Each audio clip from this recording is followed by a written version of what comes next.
Okay, so Laura is going to talk to us about women's athletics, collegiate women's athletics. Okay, I'm Laura Shane, and I'm going to talk about inequities in collegiate women's athletics. I actually just want to start off with a video that shows why this topic is important to me.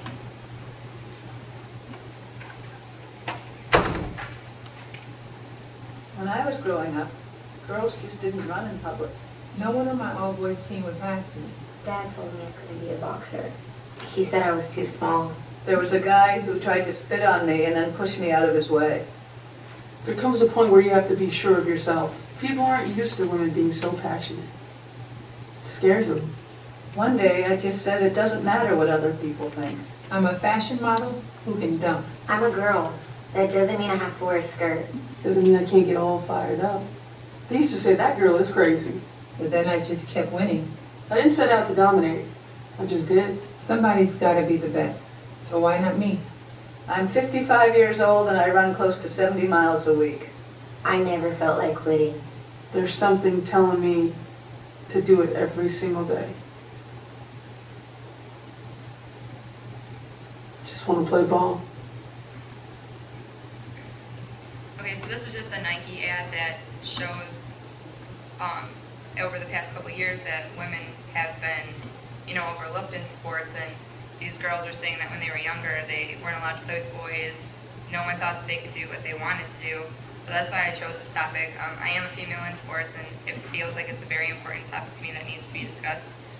I'm going to talk about the review of the problem. Sexual harassment and sexual discrimination are going to be two main focuses. Past efforts, recommendations for future action, videos, and then there will be time for questions later. So Title IX is the main thing that helped women get into sports. It states that no person in the U.S. shall, on the basis of sex, be excluded from participation in or denied the benefits of or be subjected to discrimination under any educational program or activity receiving federal aid. Sexual harassment is turning girls and women from participating in sports.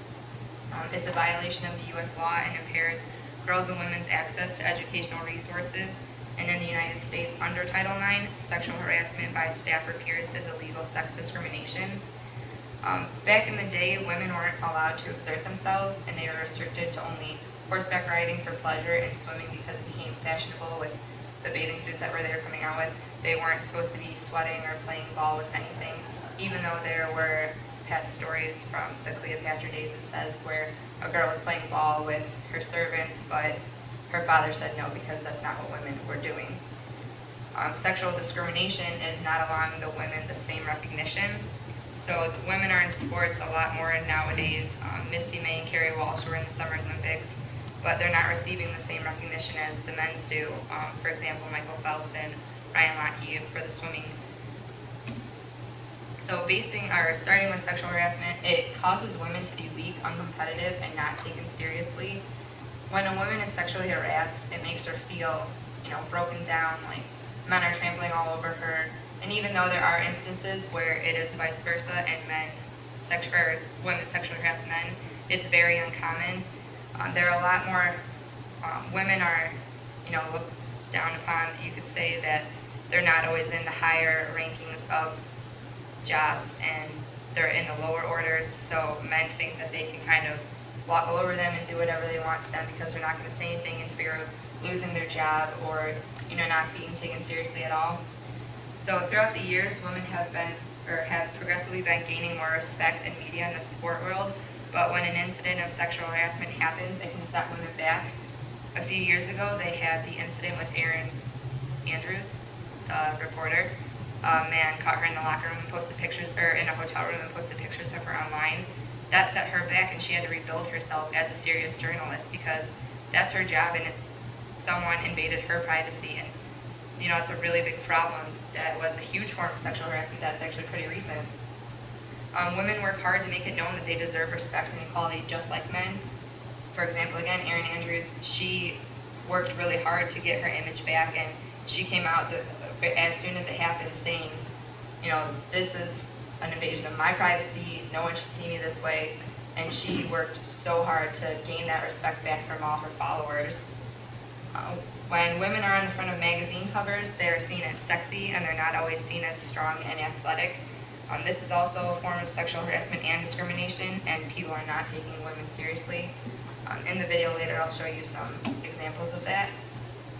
So sexual harassment states that it's consensual and or sexual relationships between coaches and athletes that compromise the professional integrity of the coach and educational mission of athletics. Athletes trust their coaches. Once you gain or you're on a team, that coach is your leader.